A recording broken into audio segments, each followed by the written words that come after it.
Hello दोस्तों, मेरा नाम है शिवम और आज हम इंटीग्रेशन का ही अगला पार्ट करने जा रहे हैं। ठीक है, जिसका नाम है डेफिनिट इंटीग्रेशन।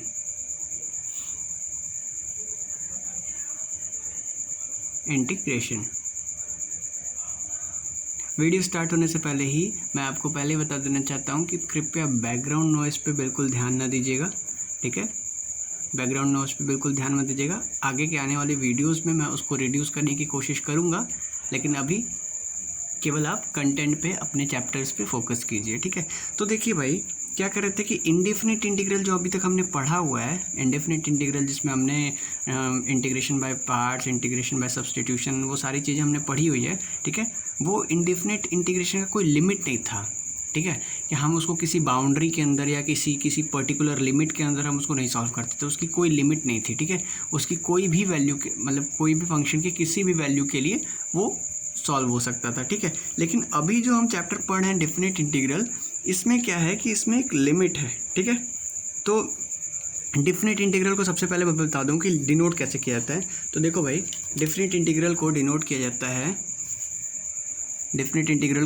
जाता है integration sign from A to B. ठीक है, integration from A to B. ठीक है, एफ एक्स, ठीक है, डी एक्स। ठीक है, ये integration sign F X D X से तो तुम फैमिलियर हो गए। ठीक है, ये तो भाई हमें पता है कि हमने इंटीग्रेशन में यही चीज़ पढ़ी ही है केवल, तो ये तो हमें क्लियर है। ठीक है, लेकिन यहाँ से देखो ए से बी तक की लिमिट हमें जुड़ गई। ठीक है, अगर हम ग्राफिकली इसकी बात करें तो देखो, मैं ग्राफिकली ड्रॉ करके तुम्हें बता देता हूँ। ग्राफिकली बात करें तो मान लो कि ये हमारा वाई एक्सिस है और ये हमारा एक्स एक्सिस है। ठीक है, एक्स एक्सिस है।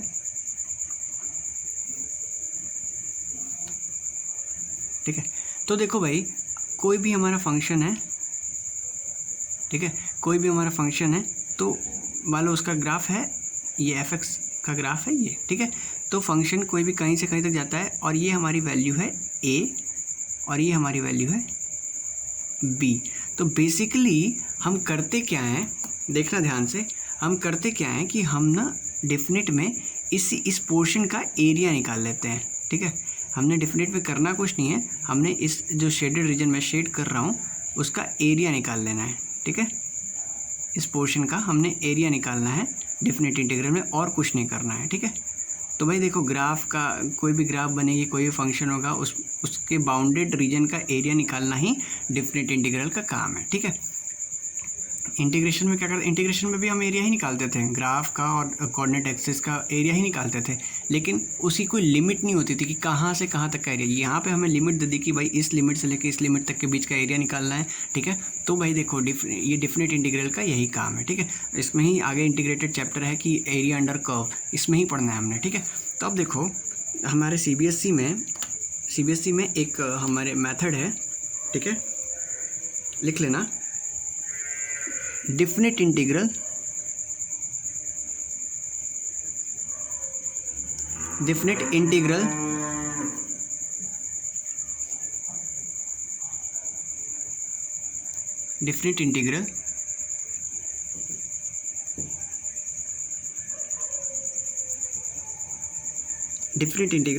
एज अ लिमिट ऑफ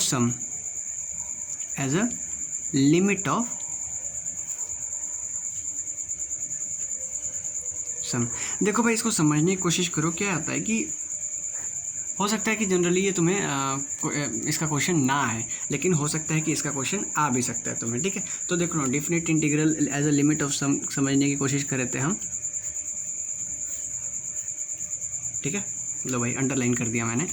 ठीक है, अब अच्छा लग रहा है। ठीक है, तो definite integral as a limit of sum समझने की कोशिश कर रहे थे। तो सपोज करो कि हमने जो ग्राफ बनाया ना, उसको हम फिर से एक बार ग्राफ को ड्रॉ कर लेते हैं। ठीक है, फिर से ग्राफ को ड्रॉ कर लेते हैं। तो देखना भाई, थोड़ा अच्छे से कर लिया जाए ग्राफ को ड्रॉ। ठीक है, ये वाई एक्सिस है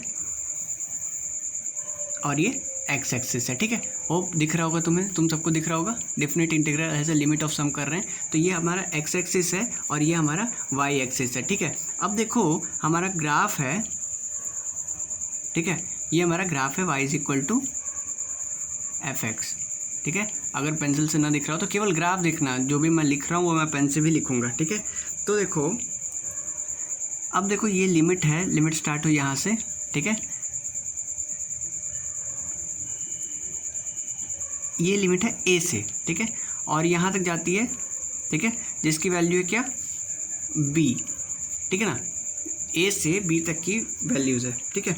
अब देखो इस रीजन का नाम दे देते हैं कुछ p, ठीक है, q, p q, और ये r हो गया और ये s हो गया, ठीक है। जो ये ग्राफ है, ग्राफ जो है देखना ध्यान से, y is equal to F X का ग्राफ है, ठीक है। y is equal to F X का ग्राफ है। ये तो भाई बताना तो पड़ेगा नहीं, ठीक है। हमने कोई भी फंक्शन ले लिया। अब देखो फंक्शन की कंडीशन बता देता हूँ मैं, फंक्शन की कंडीशन भी लिख लेना कि फंक्शन की कंडीशन ये है कि let F X be function, ठीक है, डिफाइंड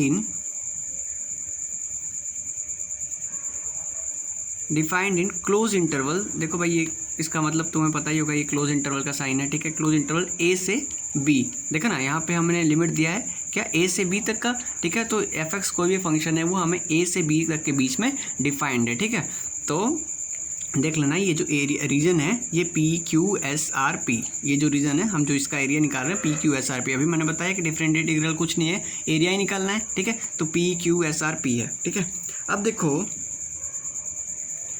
मैंने बता दिया कि डिफरेंट इंटीग्रल ए से बी तक का F X D x is nothing but the area bounded by the curve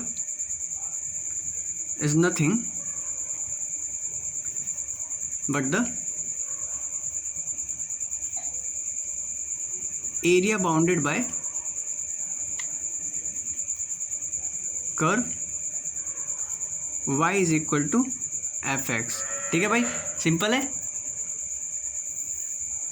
y is equal to fx से जो एरिया बाउंडेड है उसका ही कर्व, जो उसका area bounded, y is equal to F X जो है उसका एरिया बाउंडेड ही हमारा डिफरेंट इंटीग्रल है, ठीक है।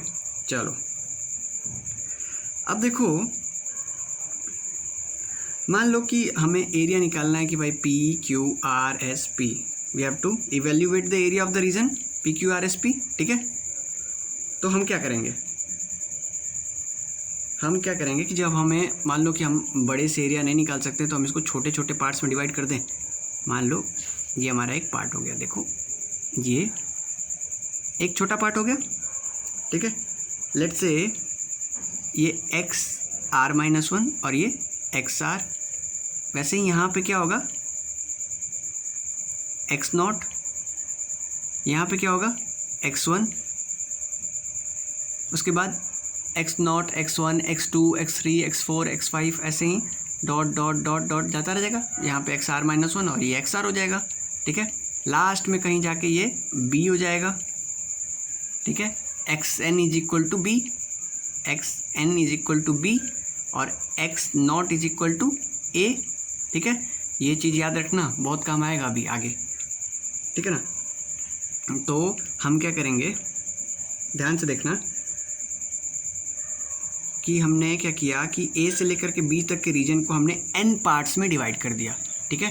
तो पहला काम क्या किया, पहला काम स्टार बना के लिख लेते हैं कि डिवाइड रीजन ऑफ a से b इन n इक्वल पार्ट,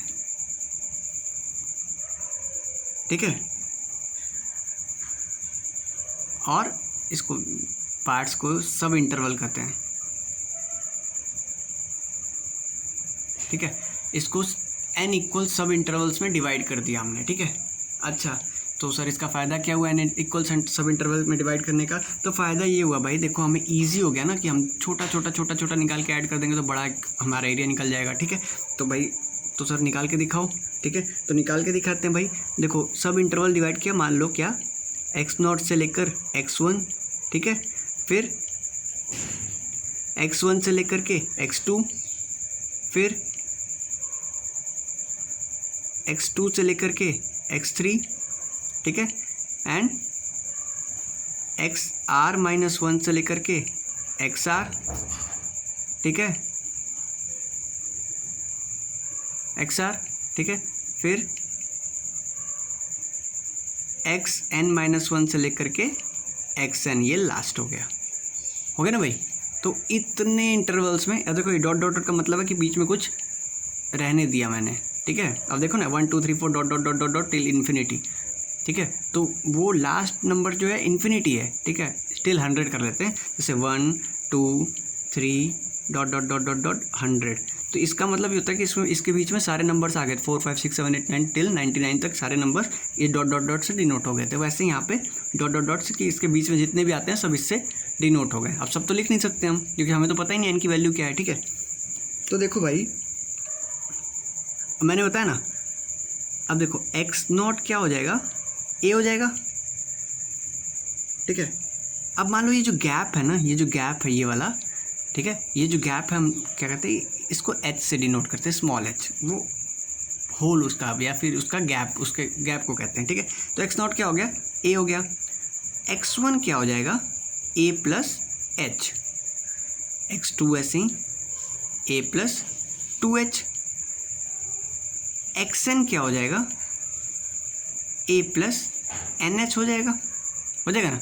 अब देखो मैंने अभी बताया था कि एक्स एन की वैल्यू क्या थी, बी थी, ठीक है, तो बी वैल्यू रख देंगे, तो B is equal to A plus N H हो जाएगा।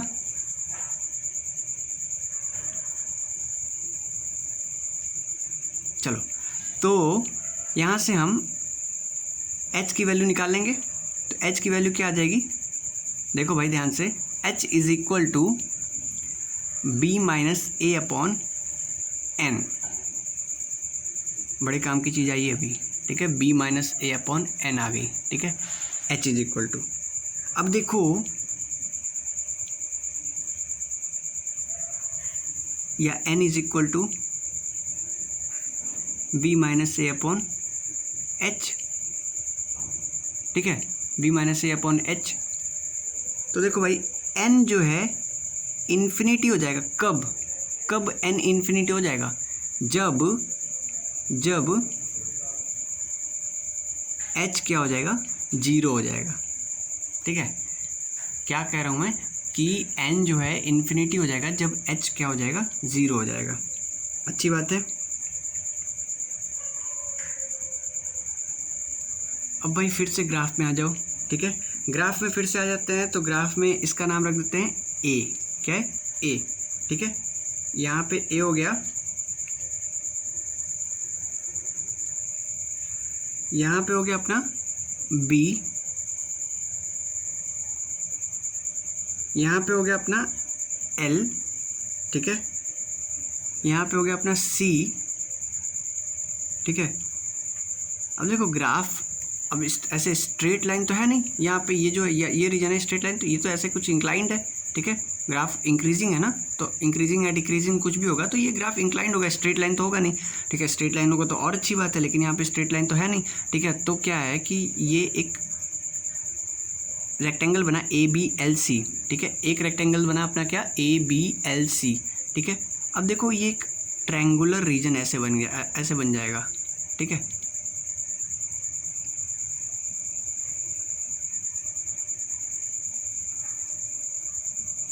तो इसका नाम लेंगे हम क्या, डी, ठीक है, और इसको ऐसे मान लो मिला के एक रेक्टेंगल बनाएंगे तो इसका नाम लेंगे हम एम, ठीक है।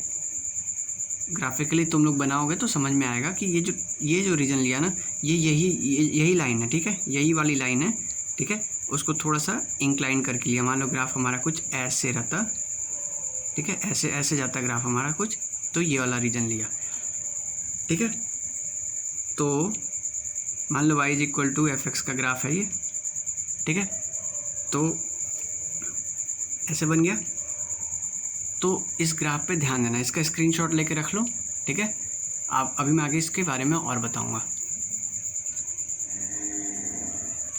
तो देखो भाई, area of rectangle, area of rectangle sorry,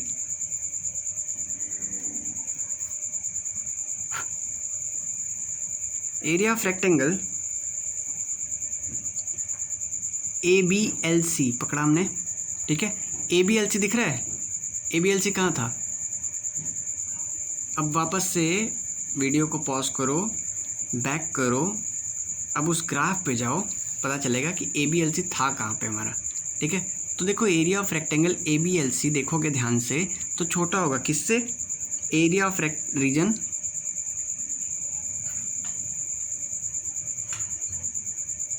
area of region ABDCA, ठीक है भाई। इस रीजन से भी ये रीजन भी छोटा होगा किससे, नेक्स्ट रेक्टेंगल, अपने बड़े वाले रेक्टेंगल। अभी मैं विजुलाइज कराऊंगा, अभी मैं दिखाऊंगा, ठीक है। एरिया ऑफ रेक्टेंगल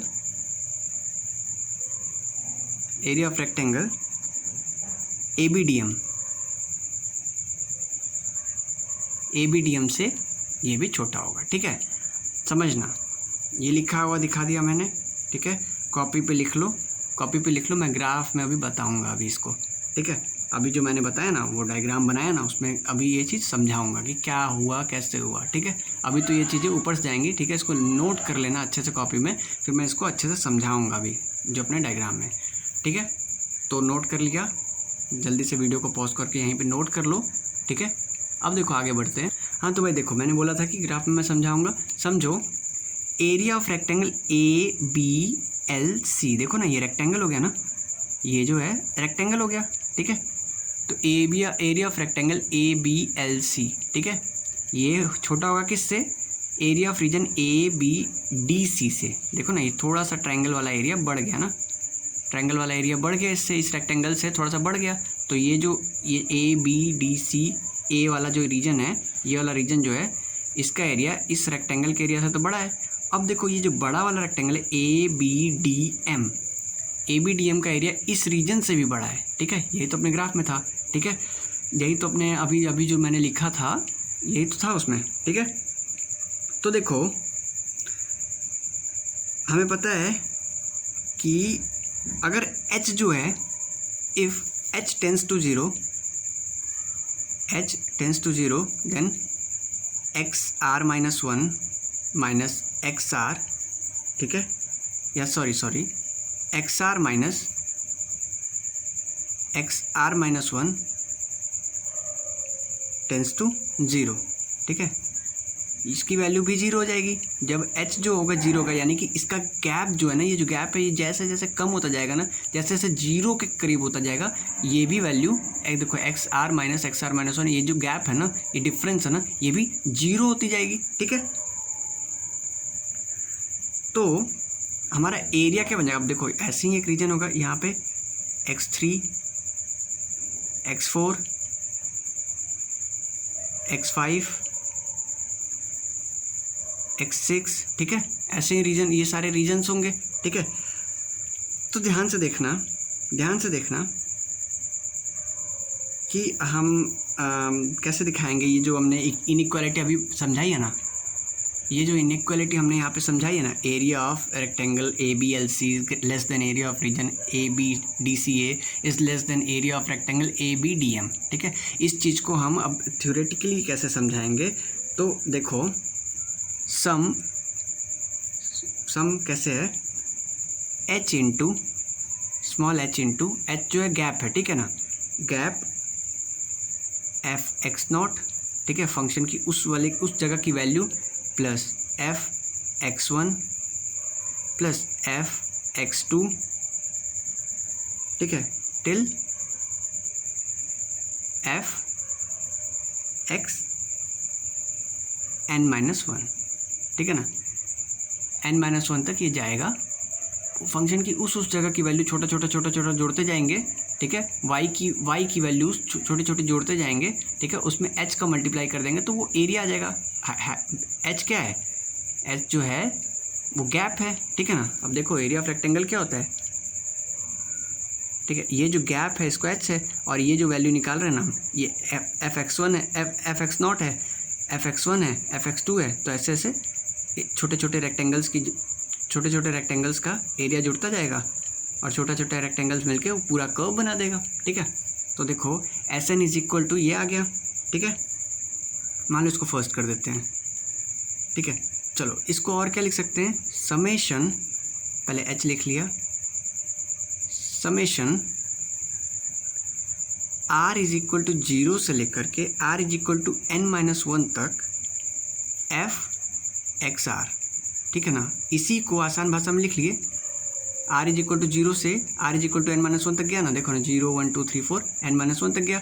ठीक है, तो इसको आसान भाषा में हम लोग ऐसे लिख लिए। ठीक है, और क्या लिख सकते हैं,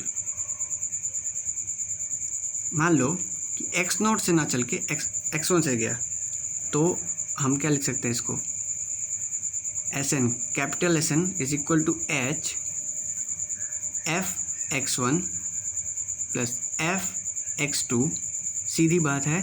ठीक है, ज़्यादा इसमें वो कुछ करना नहीं है, एफ एक्स एन, हम ना x0 से नहीं गए तब, यहाँ पे इस केस में x1 x2 x3 xn तक गए। ठीक है ना, तो ये क्या बन गया, समेशन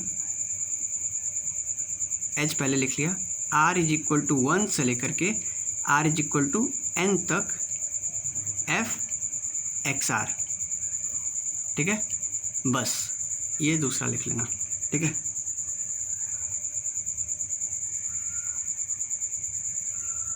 अब ये दोनों चीज़ क्या है भाई, क्या है ये, क्या ध्यान से देखोगे तो एक मैंने छोटा रेक्टेंगल लिया है और एक बड़ा रेक्टेंगल लिया है।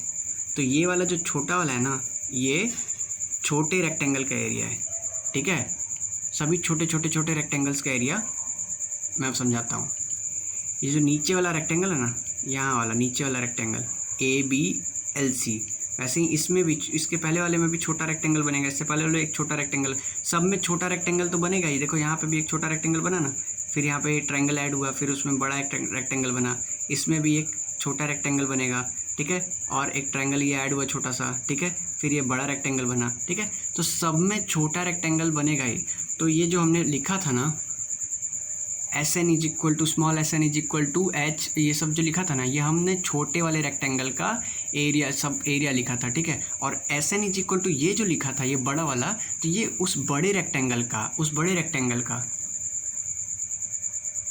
देखना ये जो बड़ा रेक्टेंगल है ना, ABDM, ये जो बड़ा रेक्टेंगल है ना, इस बड़े रेक्टेंगल का एरिया लिखा था। ठीक है, तो अपना जो भी ये कर्व वाला एरिया आएगा ना, इन दोनों के बीच ही आएगा। ठीक है ना, इन दोनों के बीच ही आएगा।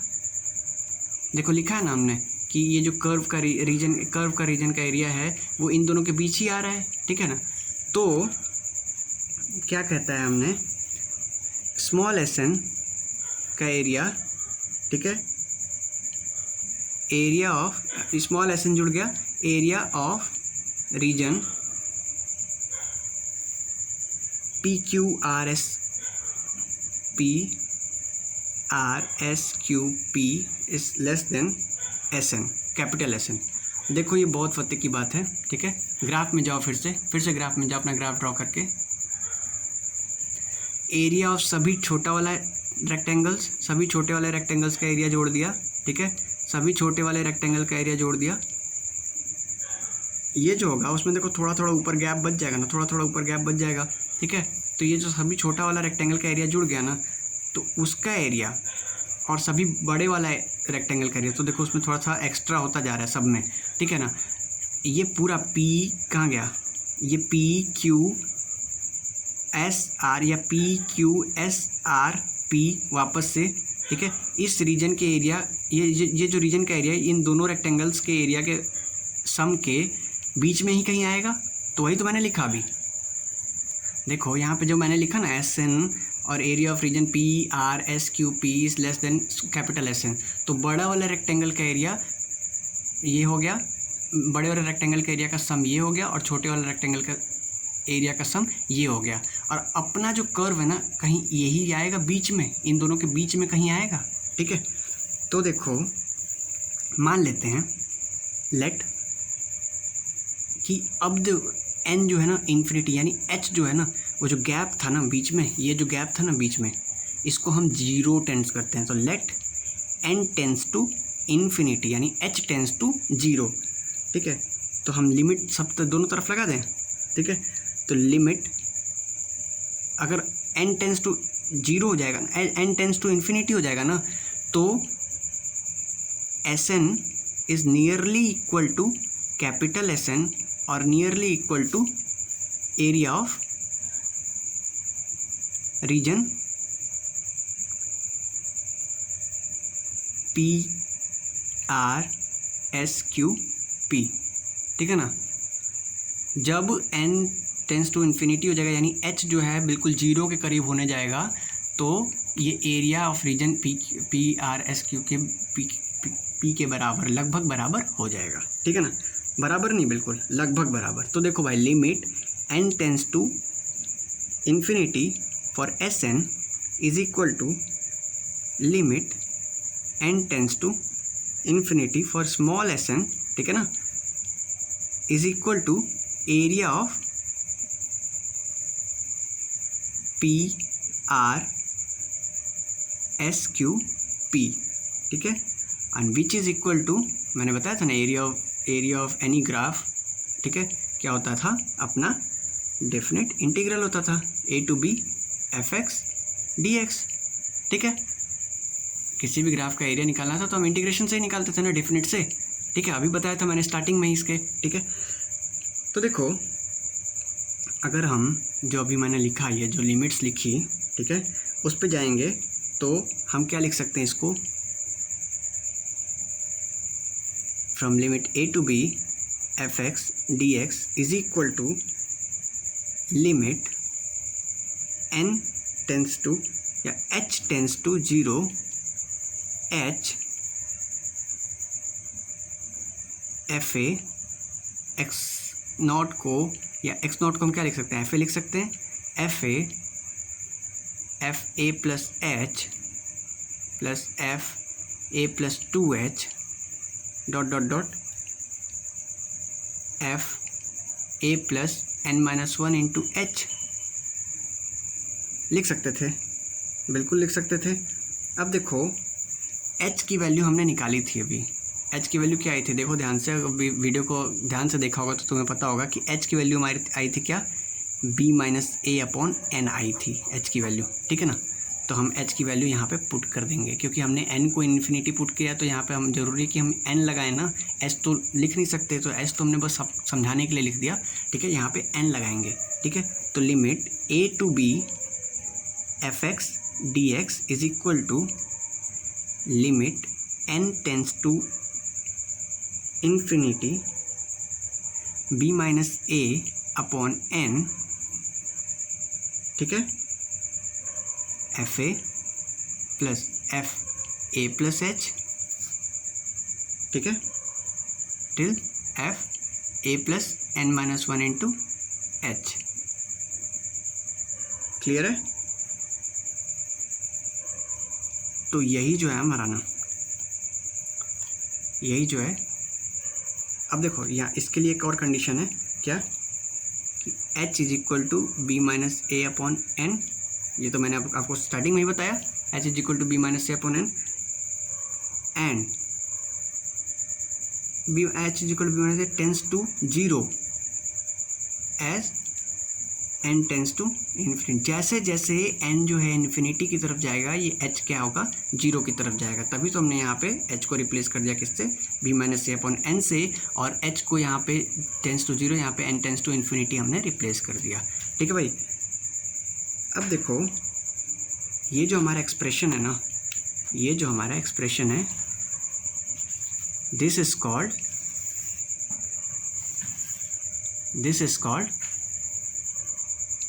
definition, this is called definition of definite integral, definition of definite integral